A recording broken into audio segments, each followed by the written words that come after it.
What are the best hops and the best oh my lord, for an IPA? We're about to find out. Let's talk and discuss.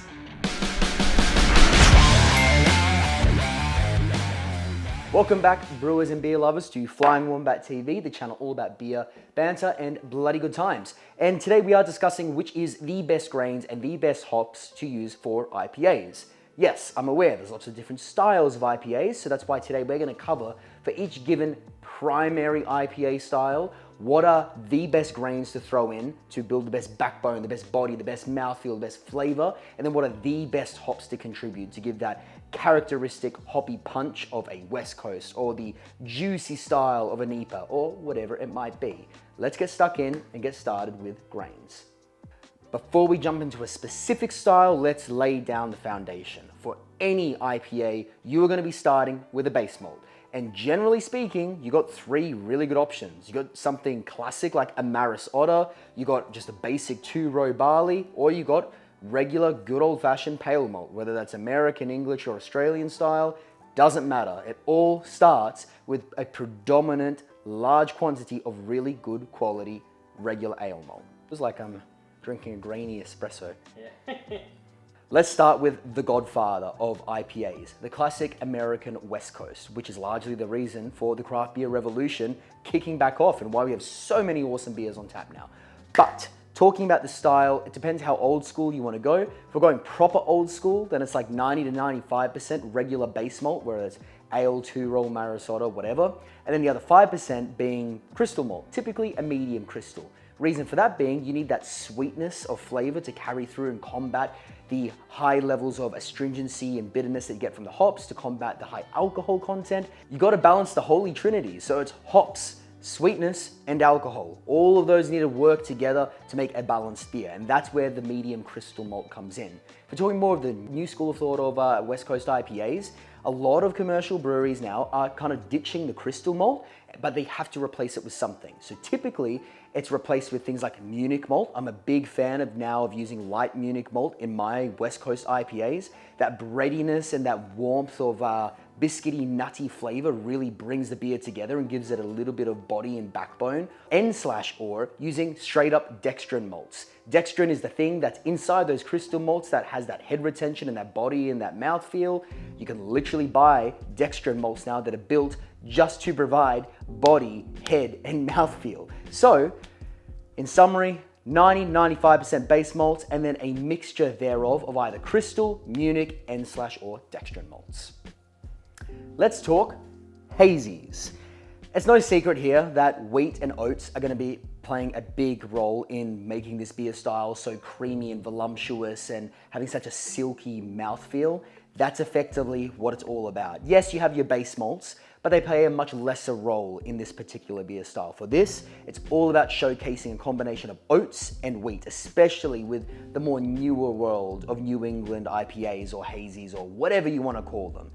The other thing that you can throw into this here is, once again, dextrin malts. So in the most recent hazy IPA video that we did on my IPA, I kind of really wish that I had some dextrin malt on hand to throw into it, maybe like 2% to 4%, to just really beef up the silkiness and the body and the head retention.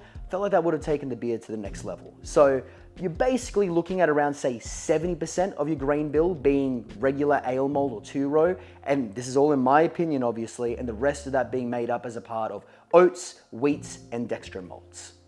Next up, rye IPAs, or as I like to call them, rippers. Obviously, you need rye. This is not rye, but it's a different shot, and it makes all of this more interesting for you as the viewer. But I'm grabbing grains, and that's, aesthetically pleasing. So for rye IPAs, you're basically looking at a classic West Coast style, except you're gonna sub out some of that pale malt for rye. Typically, you can go anywhere between, say, 10 to 20% on the rye. Pretty hard to go more than that because rye is full of all kinds of different compounds that make it extremely goopy, almost like almost like lube when it gets wet. So when you're trying to sparge out, you gotta stuck sparge. Rye is notoriously difficult to work with if you haven't used it before. But start with somewhere between 10 to 20%, increase it from there if you want, or decrease it if you absolutely don't want too much of that rye punch. But just remember, the more you go, the exponentially higher that earthiness, that spiciness, and that dry mouthfeel is gonna increase.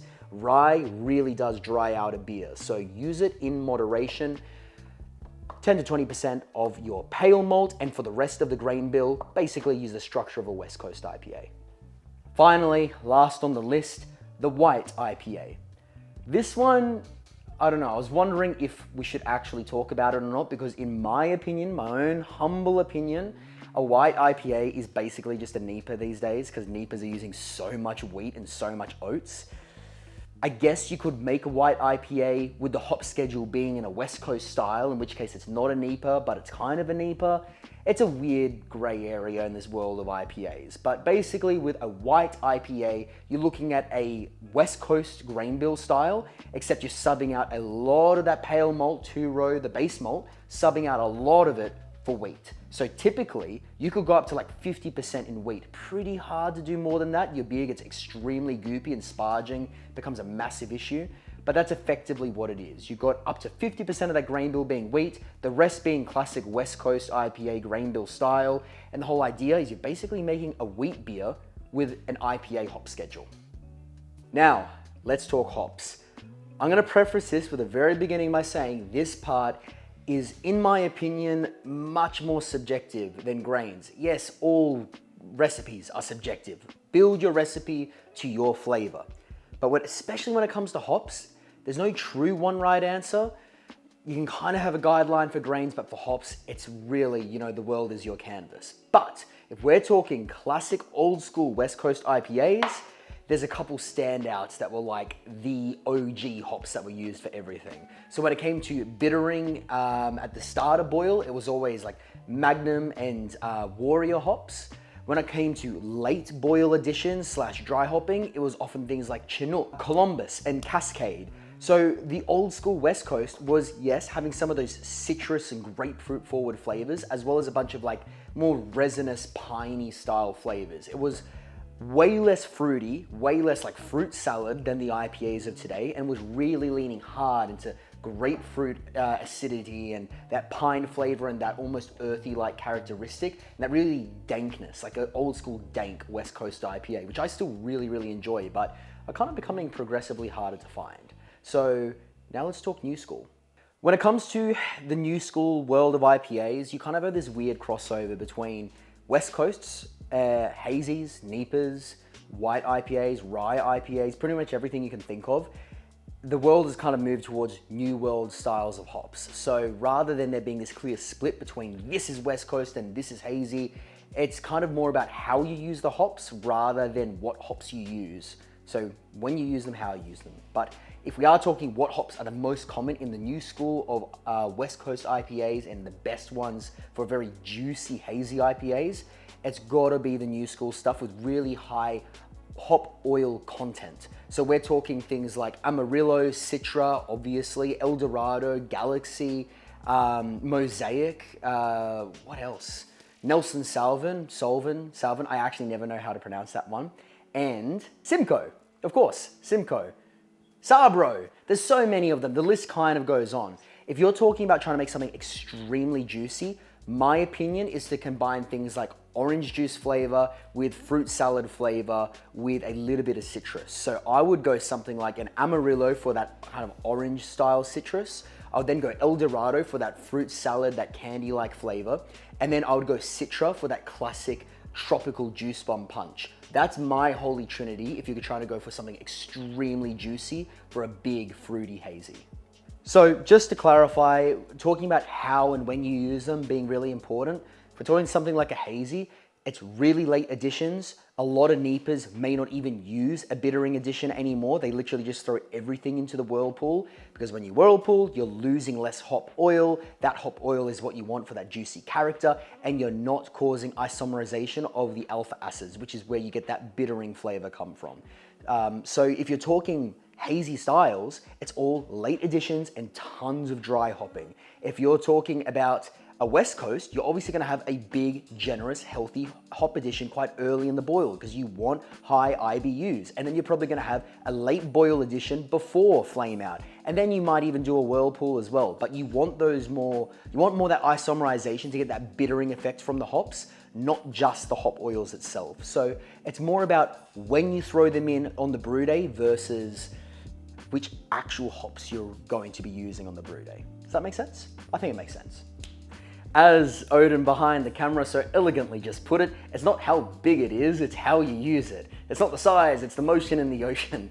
And that's kind of how all of this stuff works. Whether you're talking grains or hops or anything in between with your yeast or whatever you're using on your brew day, it's just about how you use this stuff. Take all of this information with a grain of salt. Link to Salt's video somewhere up there.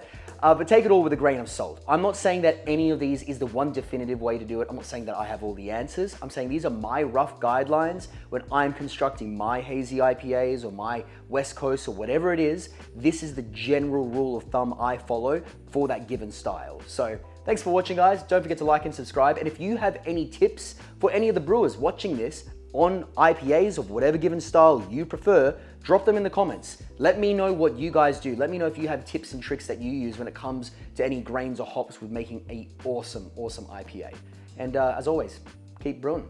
We'll catch you next time.